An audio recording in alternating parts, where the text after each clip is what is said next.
Topic हमारा है joules law.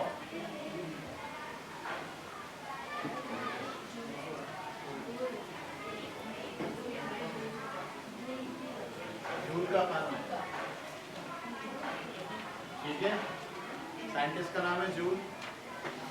ये जो कानून है ये दरअसल क्या बताता है, ये इलेक्ट्रिक और इलेक्ट्रिकल एनर्जी इनके दरमियान रिलेशनशिप कायम करता है।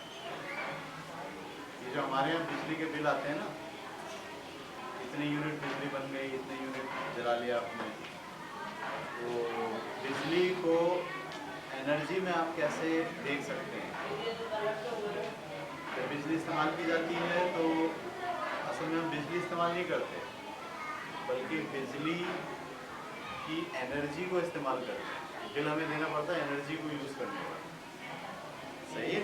तो बिजली का एनर्जी से क्या ताल्लुक है, इस ताल्लुक को आप जूल के कानून में देख रहे होते हैं, सही है। तो एनर्जी क्या होती है, काम करने की सलाहियत। जब आप कहें काम, उसी वक्त आप कहेंगे एनर्जी। जितना काम होता है उतनी एनर्जी होती है, जितनी एनर्जी होती है उतना काम होता है। एनर्जी और काम एक दूसरे के मुतरादिफ होते हैं, इक्वल होते हैं, ठीक है। अब ये वाला जो काम तार में हो रहा है बिजली की शक्ल में, किसी डिवाइस में हो रहा है, हर डिवाइस के अंदर रेजिस्टेंस है, उस रेजिस्टेंस में से करंट गुजर रहा है और वो करंट किसी वोल्टेज की वजह से गुजर रहा है। तीन चीज़ें होती हैं, वो रेजिस्टेंस पेश कर रहा है जिसकी वजह से हम काम ले रहे हैं, जैसे बल्ब है उसमें रेजिस्टेंस पेश होगी तो रोशनी होगी, उसमें से करंट गुजर रहा है और उसमें वोल्टेज। तो ये जो काम है इसको कैसे आप डिफाइन कर सकते हैं। तो आप जानते हैं इलेक्ट्रिक में जो वोल्टेज होता है वो क्या होता है, इकाई चार्ज पर किया जाने वाला काम वोल्ट कहलाता है। इकाई चार्ज पर किया जाने वाला क्या मतलब, वो जो तार है या वो जो डिवाइस है, फ्रिज है, इस्त्री है, कोई भी चीज़ है, उसमें से चार्ज गुजरेगा। इसको चार्ज गुजारने के लिए पर यूनिट चार्ज पर कितना काम हुआ वो कहलाता है वोल्टेज, जो लगा हुआ है डिफरेंस, सही है। तो यहाँ से W किसके बराबर आ जाएगा, क्यों यहाँ डिवाइड कर रहा है, क्या करेगा, मल्टीप्लाई। ये हो गया वो जनरल फार्मूला जो वर्क या एनर्जी, इसी को आप काम कहते हैं और इसी को क्या कहा जाता है, एनर्जी। तो किसी डिवाइस में जो एनर्जी है वो उस पर लगने वाले वोल्टेज और उसमें से गुजरने वाले चार्ज के मल्टीपल के बराबर होती है। यहाँ से हम कुछ और फार्मूले लगा सकते हैं। हम जानते हैं, we know that, क्या जानते हैं हम, चार्ज है, एक सेकंड में जितना चार्ज गुजरता है उसे आप कहते हैं करंट। एक सेकंड में किसी तार में से जितना चार्ज गुजरता है उसे क्या कहते हैं, तो Q की वैल्यू किसके बराबर है, I into T। So Q बराबर है किसके, I into, I से मुराद करंट और T से मुराद कितने टाइम तक वो करंट गुजरा है। इस फार्मूले में अगर मैं Q को हटा के उसकी जगह IT लगा दूं तो अब एनर्जी क्या होगी, एनर्जी बराबर होगी किसके, V तो ऐसी रहा और इस Q को हटा के इसकी जगह क्या लगा दिया, IT। ये है वो जनरल फार्मूला जो रिलेशनशिप बयान करता है चार्ज के बगैर। ये फार्मूला वो है जो चार्ज के साथ रिलेशनशिप बयान करता है। इसी को और आप एलिब्रेट कर सकते हैं। तो क्या एलिब्रेट कर सकते हैं, देखिए हम जानते हैं कि V अपॉन I किसके बराबर होता है, याद है आपको, रेजिस्टेंस के बराबर होता है। तो I को यहाँ ले जाऊँ, R को नीचे जाऊँ तो I V अपॉन R बराबर होगा किसके, I के। मैं ये I हटा के इसकी जगह V अपॉन R लगा दूँ। अब जो एनर्जी निकली आपके पास वो क्या निकलेगी, V मैंने ऐसे लिखा और इस I की जगह पे क्या लगा दूँ, V upon R into T। V और V मिलके कितने हो गए,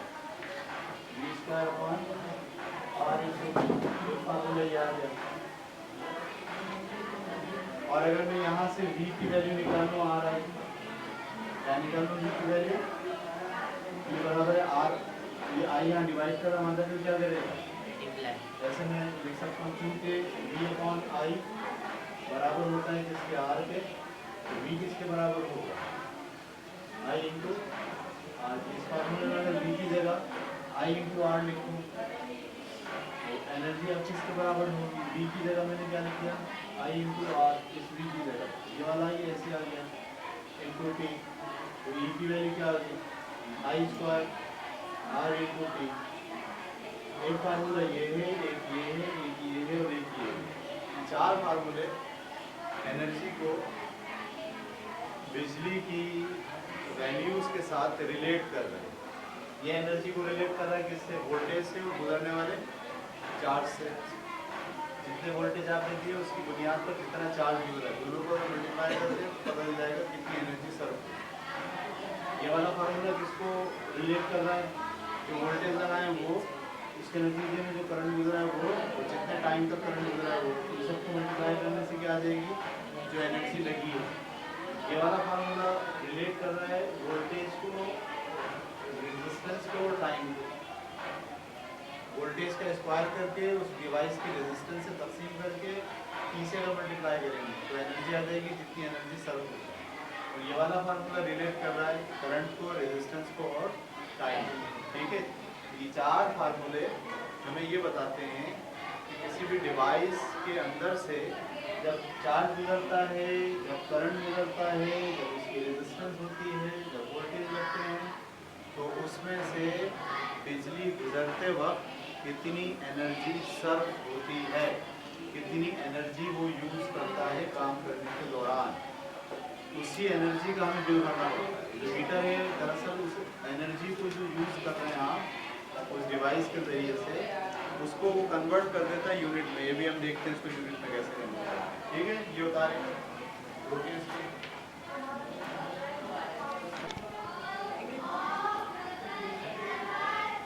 ठीक है। तो पावर, जब भी हम कोई डिवाइस खरीदते हैं तो उस डिवाइस की पावर होती है। जैसे हम आजकल बल्ब खरीद रहे हैं, उसकी पावर है 10 वाट, 14 वाट। पंखा हम खरीदते हैं, उसकी पावर है 25 वाट, 50 वाट। सही है, वो जो वाट होते हैं ना उसको क्या बोलते हैं आप, पावर। ठीक है, तो पावर एक्चुअली फिजिक्स में पावर क्या है, एक सेकंड में कोई भी ऑब्जेक्ट कितना काम अंजाम देगा उसे क्या कहते हैं, पावर। एक सेकंड में कोई भी ऑब्जेक्ट, कोई डिवाइस, पंखा है, इस्त्री है, एक सेकंड में कितना काम कर रही है, ये कितनी एनर्जी ले रही है, तो उसको आप क्या कहते हैं, उसका पावर। ठीक है, और इसका यूनिट हम पहले भी पढ़ चुके हैं, इसका यूनिट जूल होता है, इसका यूनिट सेकंड होता है, जूल पर सेकंड, और इसी को आप कहते हैं वाट। क्या कहते हैं, वाट। ये बात समझ में आ गई आपको? तो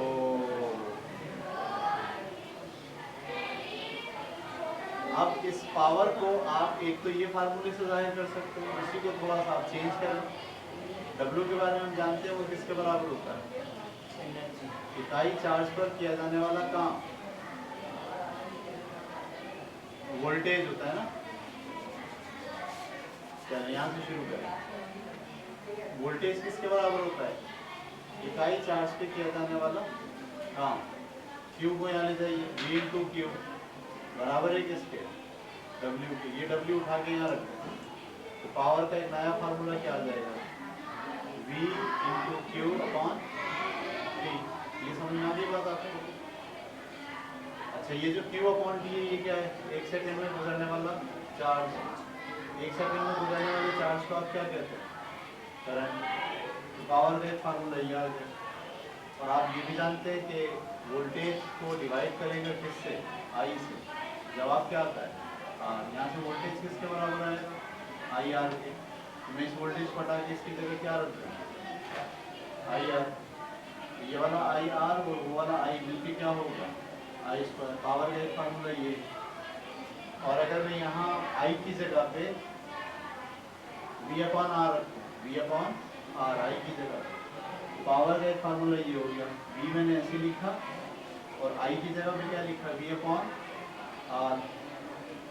तो पावर का एक फार्मूला ये हो गया, power is equal to V को V से देंगे V स्क्वायर अपॉन आर। तो किसी भी डिवाइस की पावर आप इन फार्मूलों से चेक कर सकते हैं। मिसाल के तौर पर आपने बल्ब लगाया ये वाला, उसमें से करंट कितना गुजर रहा है, उसकी रेजिस्टेंस कितनी है, दोनों को मल्टीप्लाई कर क्या पता चला सकते हैं, पावर। उसमें वोल्टेज कितना लगा रहे हैं वो करंट कितना ले रहा है, वो दोनों को मल्टीप्लाई करके क्या मालूम कर सकते हैं, उसकी पावर। वोल्टेज का स्क्वायर करके और रेजिस्टेंस से डिवाइड करके मालूम कर सकते हैं कि वो कितनी पावर ले रहा है, कितनी पावर का है। नॉर्मली जब आप चीज़ खरीदते हैं ना कोई, तो उसमें पावर लिखी हुई होती है।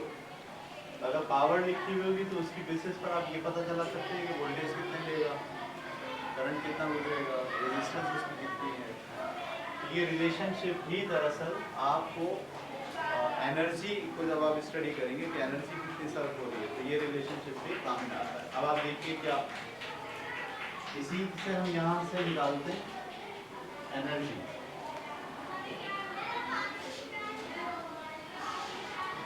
आप जानते हैं ये P या डिवाइडर हमारा तो क्या करेगा, मल्टीप्लाई, तो W किसके बराबर हो गया, पावर इंटू T। और W भी दरअसल क्या कहलाता है, एनर्जी, पावर इंटू T। इसका क्या मतलब है, आपकी डिवाइस पर जो पावर लिखी है उसको आप कितने टाइम तक जलाएंगे, उसको दोनों को मल्टीप्लाई करने से जो जवाब आएगा वो जवाब सर्व होने वाली एनर्जी कहलाएगा। ये बात पकड़े बहुत, असल में देखें ये अच्छी बात है, खुशकिस्मती है हमारी इस दुनिया में रहने में कि जो इलेक्ट्रिकल फिलॉसफी है वो मैथमेटिक्स पर पूरी उतरती है। मतलब नॉर्मली आप जो नेचुरल फेनोमेना को देखते हो, कोई भी नेचुरल फेनोमेना ज़्यादातर 100% मैथमेटिक्स से बयान नहीं हो पाते। मतलब आइडियली तो हो रहे होते हैं, लेकिन रियल में जब आप वैल्यूज़ लगाते हो तो पता चलता है कि जैसे चार्ल्स का कानून है, बॉयल का कानून है, उसको जब आप स्टडी करते हो तो पता चलता है कि वो दोनों कानून आइडियल गैस के लिए, नॉर्मल गैस के लिए नहीं है। लेकिन ये जो आपके इलेक्ट्रिकल अप्लाइंसेज है, ये पूरी की पूरी मैथमेटिक्स इस पर लग रही होती है और हर चीज़ इक्वली आ रही होती है। ये मैं क्या कह रहा हूँ यहाँ पर, मैं ये कह रहा हूँ कि आपके पास कोई भी डिवाइस जितने पावर की है उसको आप जब टाइम से मल्टीप्लाई करते हैं तो जो जवाब आता है वो जवाब क्या कहलाता है, इस फार्मूले को इस्तेमाल करके के इलेक्ट्रिक वाले आपको बिल भेजते हैं। पावर को हमेशा लेते हैं किलोवाट में, पावर को किसमें लेते हैं, और टाइम को लेते हैं आवर में, उससे वो बनाते हैं एनर्जी का बिल। इसको समझ लीजिए, मिसाल के तौर पर हमारे पास एक पंखा है 100 वाट का। कितने वाट का पंखा है, वो हमने लगाया है। हमें कैसे पता चला 100 वाट का है, जब हम खरीदते हैं तो उस पर लिखा होता है 100 वाट, ठीक है। 100 वाट का पंखा है, 100 वाट, किलोवाट कितने होते हैं, किलोवाट बनाने के लिए 1000 से क्या करना पड़ेगा, तकसीम, ये आ जाएगा 0.123 किलोवाट। ये वाला पंखा हम जलाते हैं, चल रहा है हमारे घर में फर्स्ट को 12 घंटे, टाइम हमने कितना ले लिया, 12 घंटे। 12 को आप इससे मल्टीप्लाई करेंगे, जवाब क्या आ जाएगा, 12 एकम 12 और दोनों जीरो ऐसे आ गए, 1 2 3 के बाद 1 2 3 के बाद, तो हमारे बन गया 1.2 यूनिट।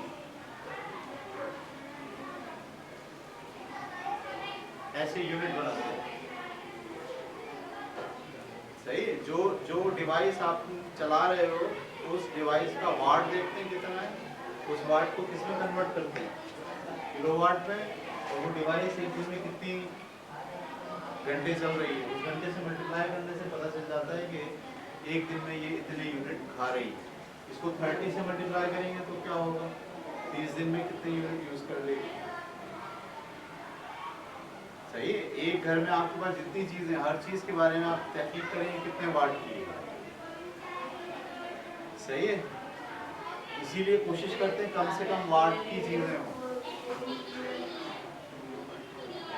जो चीजें कम वाट की होती हैं वो महंगी मिलती हैं, और जो चीजें ज्यादा वाट की होती हैं वो सस्ती मिलती हैं। आप सस्ता समझ के ले तो लेते हो, लेकिन उसका किलोवाट ज्यादा होता है तो बिजली इतनी खा जाती है। सही है।